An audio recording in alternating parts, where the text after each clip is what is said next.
can honestly see why so many black men get up here and talk shit about black women outside of them being bullied as a child. Because it's been nothing but black women coming on my post taking up for Kamala for locking up so many innocent black people for smoky smoke. But then turn around and in the same breath and scream at Republicans for protecting police officers that lock up innocent black men. Hold on. She said a lot there. She said a lot there. What she's basically conveying is that it's all hypocritical based off of how we then justify black women in particular, because she started off by saying it's black. She understand. It's a lot of women that are saying that they understand now what men are going through and why men feel the way that they feel. And they saying it's largely based off of the fact that they're now experiencing the wrath of women, specifically black women, that are going at people that may have a disagreement with them. And it's all hypocritical because the thing that this candidate stands for is completely different than the thing that y'all been advocating for, specifically as black women. But because she is a woman and you also look at her as a tribal minority, now it's justified for her to be able to do some of the things that she don't. We gonna spin the block. I always like to give credit to the content creator, so the link to the content creator is gonna be in the description of the video. Also, make sure you get that Teach Henley 40% off your first order, 20% off for life, and then last but not least, make sure y'all tap into the Patreon. It's a phenomenal Patreon. Just dropped the video yesterday. Tap into the Patreon. Link is in the description as well as pinned to the top of the chat. Let's spin the block. Let's get the full context so we can understand what this woman is saying, and then we're gonna break it down in the end. See why so many black men get up here and talk shit about black women outside of them being bullied as a child. Because it's been nothing but black women coming on my post taking up for Kamala for locking up so many innocent black people for smoky smoke. But then turn around and in the same breath. And her record as a district attorney is absolutely questionable as far as her withholding evidence in order to be able to release a black man off of death row. I mean, all of this stuff is documented. Tampering with evidence, and then the family of the person, the lab technician that tampered with the evidence, allegedly came forward and was saying some things, but Kamala Harris still wanted to push it through, and it's all documented. I don't know why y'all want to just ignore this stuff. And scream at Republicans for protecting police officers that lock up innocent black men. Y'all are starting to sound highly uneducated. And I'm sick of it because you make real black melanated queens like me look like we don't have an inch of education. I just don't understand the scarf. Like, it's throwing me off. I'm going to push through it in order to be able to hear the message. Like, the uniform, the scarf, and all of that, that's wild to me, but let's just get through it. Take off somebody else's hair and stop wrapping it around your eyebrows and take the glue from off your brain, and then maybe you can think. Wear your natural for a while so you can see real and not fake. Because that Back on Track program was some bull. How the hell did you gonna offer people to admit to guilt instead of offering them real representation? Maybe funds to help them get a lawyer to represent them. I'm starting to believe and be convinced that y'all are just mad because these black men ain't out here wifing you. Y'all the same black women that praise Chris Brown and all these celebrity men, but they not wifing you either, boo. They're all getting foreign bitch. Y'all say They must have really been coming at this woman. And I mean, really coming at this woman for her to just be spitting the way that she's spitting. They been coming at her neck literally, and she is tired of the BS. And not only is she saying that she not gonna get on code, she's saying F the code. And also, I got some other smoke for y'all, because the same women that do this is the same thing that we gonna hold you accountable for. I'm just reacting to it. I'm just hearing it. the most ignorant. We sit up here trying to fight for our kings for real. And y'all listening to what the Democrats saying. Ain't none of y'all doing no mother research. Just repeating the same.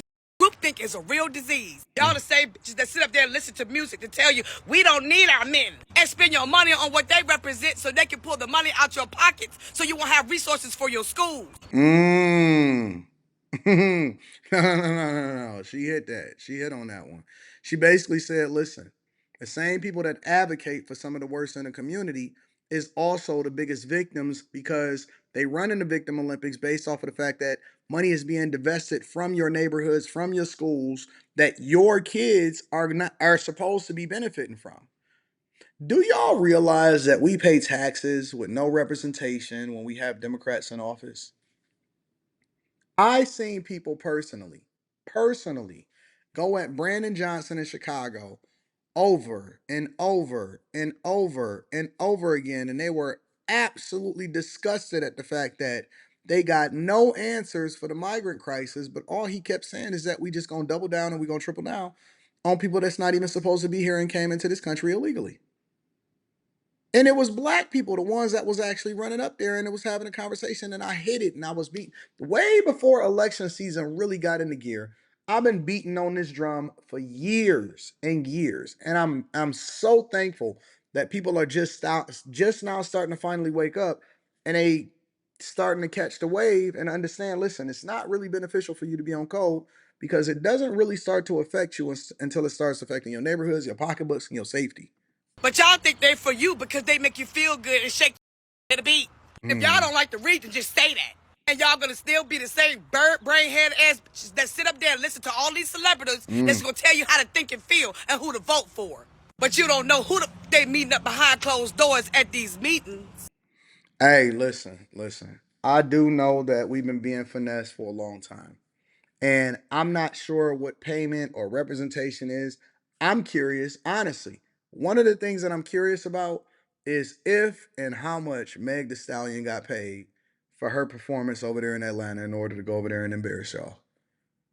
I am so curious if these people are getting paid behind the scenes, if they actually believe it. I had reviewed a video of Amber Rose, and she was on Aiden Ross's stream, right? And she did a video when they were having a conversation, and Amber Rose basically said, listen, man, it's so many people behind the scenes that don't believe this way. They don't want to speak about it. They then said, Amber Rose, you must be absolutely one of the most courageous people in the world for even participating in this conversation, because couldn't be me. Couldn't be me, because I'm not trying to lose my deal. I'm not trying to lose my followers. And it's a lot of people that will not stand up and tell you the truth, but y'all go at the people that is willing to have the conversation with you. And then you unleash the beast, as exemplified by this woman that's having this conversation with y'all right now. But in reality, y'all don't really want to come to the front of the congregation and understand policy, deep dive into these people's records. You just take whatever it is they give you. And one of the reasons why they picked this vice presidential candidate is because they feel like they got to win the Midwest states, and he was the governor of Minnesota, and so they rocked with him. And it's important for them to hold on to these battlegrounds. This guy's background is he's absolutely advocating for immigration into this country. Minnesota itself, Minneapolis, St. Paul, is overran by Somalians. It really, honest to God, is. If you ever visited, I have. It's being overran by Somalians. On top of that, he supports, let me get this phrase right, gender transitioning for early kids. It's wild. It's wild, the type of stuff that y'all supporting. And it don't even align with the thing that you're teaching your children. I'm curious as to what y'all think. Make sure y'all tap into the Patreon. Link is in the description, as well as pinned to the top of the chat. It's insane, man. Let me know what y'all think. I'm gonna see y'all on After Hours. Peace.